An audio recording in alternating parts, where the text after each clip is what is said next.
ओम चंडिका देवी को नमस्कार है। मार्कंडेय जी ने कहा, पितामह इस संसार में परम गोपित मनुष्य की सब प्रकार से रक्षा करने वाला है, जो अब तक आपने किसी के सामने प्रकट ना किया हो, ऐसा कोई साधन मुझे बतलाइए। ब्रह्मा जी बोले, ब्राह्मण, ऐसा साधन तो एक देवी का कवच है, जो गोपनीय से भी परम गोपनीय, पवित्र तो संपूर्ण प्राणियों का उपकार करने वाला है। महामुनि, उसे श्रवण करो। देवी की 9 मूर्तियां, जिन्हें नव दुर्गा कहते हैं, उनके पृथक पृथक नाम बतलाए जाते हैं। प्रथम नाम शैलपुत्री, दूसरी मूर्ति का नाम ब्रह्मचारिणी, तीसरा स्वरूप चंद्रघंटा के नाम से प्रसिद्ध है, चौथी मूर्ति को कुष्मांडा कहते हैं, पांचवी दुर्गा का नाम स्कंद माता, देवी के छठे रूप को कात्यायनी कहते हैं, सातवां कालरात्रि, आठवां स्वरूप महागौरी के नाम से प्रसिद्ध, नवी दुर्गा का नाम सिद्धिदात्री। ये सब नाम सर्वज्ञ महात्मा वेद भगवान द्वारा ही प्रतिपादित हुए। जो मनुष्य अग्नि में जल रहा, रणभूमि में शत्रु से घिर गया, विषम संकट में फंस गया, जो इस प्रकार के भय से आतुर होकर भगवती दुर्गा के शरण में आए, उन पर कोई अमंगल नहीं होता।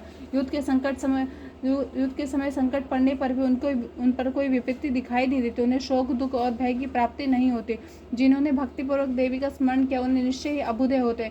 देवेशी, तुम जो तुम्हारा चिंतन करते, उनकी तुम निसंदेह रक्षा करते। चामुंडा देवी प्रेत पर आरूढ़ है, वाराही भैंसे पर सवार करते। इंद्री का वाहन ऐरावत हाथी है। वैष्णो देवी गरुड़ पर आसन जमाते। महेश्वरी वृषभ पर आरूढ़ होती है। कौमारी वाहन मयूर है। भगवान विष्णु की प्रियतमा लक्ष्मी देवी कमल के आसन पर विराजमान है, हाथों में कमल धारण किए हुए, विषय पर आरूढ़ ईश्वरी देव ने श्वेत रूप धारण कर रखा है। ब्राह्मणी देवी हंस पर बैठी हुई ऐसे प्रकार के आभूषणों से विभूषित है। इस प्रकार ये सभी प्रकार की माताएं प्रकार की योग शक्तियों से संपन्न है। इनके सिवा और भी बहुत सी देवी जो अनेक प्रकार के आभूषणों की शोभा से युक्त नाना प्रकार के रत्नों से सुशोभित है। ये सभी देवियां क्रोध में भरी हुई है, भक्तों के रक्षा के लिए रथ पर बैठी दिखाई देती है। शंख, चक्र, गदा, शक्ति, हल और मुसल, फेटा, तोमर, परशु तथा पाश, कुंत और त्रिशूल एवं उत्तम चारण, धनुष आदि अष्टशस्त्र अपने हाथ में धारण करते। दैत्यों के शरीर का नाश करना, भक्तों को अभय देना और देवताओं का कल्याण करना, यही उनके शस्त्र धारण करने का उद्देश्य है। महारौद्र रूप, अत्यंत घोर पराक्रम, महान बल, महान उत्साह वाली देवी, तुम महान भय का नाश करने वाली हो। तुम्हें नमस्कार। तुम्हारी और देखना भी कठिन है। शत्रु का भय बढ़ाने वाली जगदम्बिके, मेरी रक्षा करो। पूर्व दिशा में इंद्र मेरी रक्षा करे, अग्निकोण में अग्निशक्ति रक्षा करे, दक्षिण दिशा में वाराही रक्षा करे, नेतृत्व कोण में खड्ग धारणी में रक्षा करे, पश्चिम दिशा में वारुणी रक्षा करे, वायव्य कोण में मिग पर सवार रहने वाली देवी रक्षा करे, उत्तर दिशा में कौमारी, ईशान कोण में शूल धारणी रक्षा करे। ब्राह्मणी, तुम मेरे ऊपर की ओर से रक्षा करे, वैष्णव देवी नीचे की ओर से रक्षा करे। इस प्रकार शव को अपने वाहन बनाने वाली चामुंडा देवी दसों दिशाओं में रक्षा करे। जया आगे से रक्षा करे, विजया पीछे की ओर से रक्षक है, वाम भाग में अजिता और दक्षिण भाग में अपराजिता रक्षक है, उद्योतनी शिखा के रक्षक है, उमा मेरे मस्तक पर विराजमान होकर रक्षक है, ललाट में मालाधारी रक्षक है, यशवनी देवी मेरे बहु का संरक्षण करे, बहु के मध्य भाग में त्रिनेता नथनों की एवं घंटा देवी रक्षक है, दोनों नेत्रों के मध्य भाग में शंखने कान के द्वारवासिनी रक्षक है, कालिका देवी कपोलों की भगवती शांति कान के मूल भाग के रक्षक है, नासिका में सुगंधा, ऊपर की होठ की चर्चिका देवी रक्षक है, नीचे की होठ की अमृतकला, जीवा में सरस्वती रक्षा करे।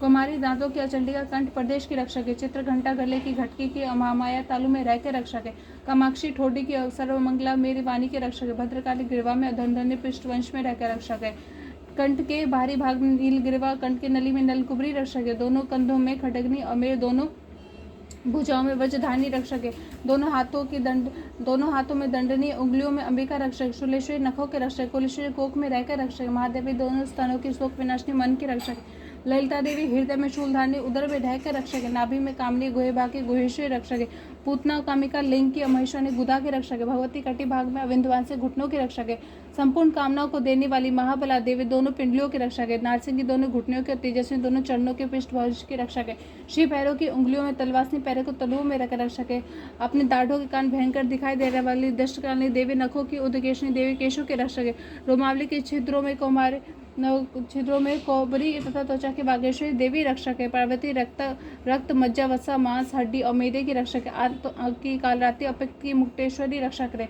मूलाधार आदि कमल कोशों पद्मावती और कफ में चूड़ामणि देवी स्थित होकर रक्षक है, नखों की तेज की ज्वालामुखी की रक्षक है, जिसका किसी भी अस्त्र से भेद नहीं हो सकता है, वह अभद्या देवी शरीर की समस्त संधियों में रहकर रक्षक है। ब्राह्मणी, आप मेरे वीर्य के रक्षक है, क्षत्रिय छाया के रक्षक, धनधारणी मेरे अहंकार मन और बुद्धि की रक्षा करे, वज्र हाथ में वज्र धारण करने वाले वज्र हस्ता मेरे प्राण अपान व्यान उदार समान वायु की रक्षा के, कल्याण शोभित भगवती कल्याण शोभना मेरे प्राण की रक्षा कर, रस रूप गंध शब्द और स्पर्श इन विषयों का अनुभव करते समय योगिनी देवी रक्षा करे, सतगुण रजोगुण और तमगुण की रक्षा सदा नायनी करे, वाराही आयु के रक्षक, वैष्णवी धम की रक्षा, चक्रेणी देवी यश कीर्ति धन लक्ष्मी विद्या के रक्षक, इंद्राणी आप मेरे गोत्रों की रक्षा करो, हे चंडिके, तुम मेरे पशुओं की रक्षक, महालक्ष्मी पुत्रों की रक्षक, भैरवी पत्नी की रक्षक है, मेरे पति की सुप्ता मार्ग की क्षेमकरी रक्षक है, राजा के दरबार में महालक्ष्मी रक्षक है, सब ओर से व्याप्त रहने वाले विजय देवी सब भैरव से मेरी रक्षक है। देवी, जो स्थान इस कवच में नहीं कहा गया अच्छा रक्षा से रहित, वह सब तुम्हारे द्वारा सुरक्षित है, क्योंकि तुम विजयशालिनी पाप नाशनी हो। यदि अपने शरीर का भला चाहे तो मनुष्य बिना कवच के एक पग भी कहीं न जाए, कवच का पाठ करके ही यात्रा करे। कवच के द्वारा सब ओर से सुरक्षित मनुष्य जहाँ जहाँ जाता है वहाँ उसे धन के लाभ होता है तथा संपूर्ण कामनाओं को सिद्ध करने वाले विजय की प्राप्ति हो। वह जिस भी अभिष्ट वस्तु का चिंतन करता है उसको निश्चय प्राप्त कर लेता है। वह पुरुष इस पृथ्वी पर तुलना रहित महान ऐश्वर्य का भागी होता है।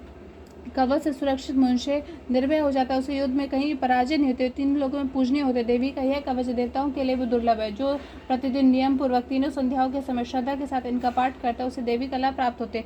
वह तीनों लोकों में कहीं भी पराजित नहीं हो। इतना ही नहीं, वह अपमृत्यु रहित से 100 वर्षों से अधिक तक जीवित रह सकता है।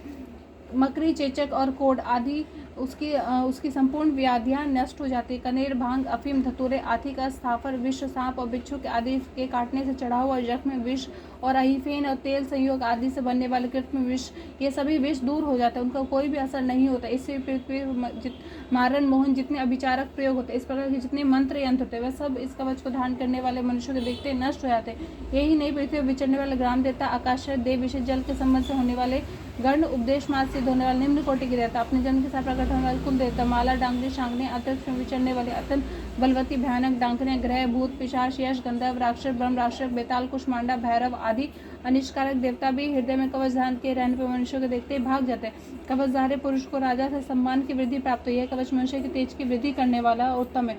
कवच का पाठ करने वाले पुरुष की कीर्ति से विभूषित भूतल पर अपने सुयश के साथ साथ वृद्धि को प्राप्त है। जो पहले कवच का पाठ करके उसके बाद दुर्गा सप्तशती चंडिका का पाठ करते, उसकी जब तक पर्वतों का आनंद सहित पृथ्वी टिके तब तक यहाँ पुत्र पौत्र आदि संतान परंपराएं बनी रहते। फिर देहांत होने पर वह पुरुष भगवती महामाया के प्रसाद से उस नित्य परम पद को प्राप्त करता है जो देवताओं के लिए भी दुर्लभ है। वह सुंदर दिव्य रूप धारण करता है और कल्याण में शिव के साथ आनंद का भागी होता है।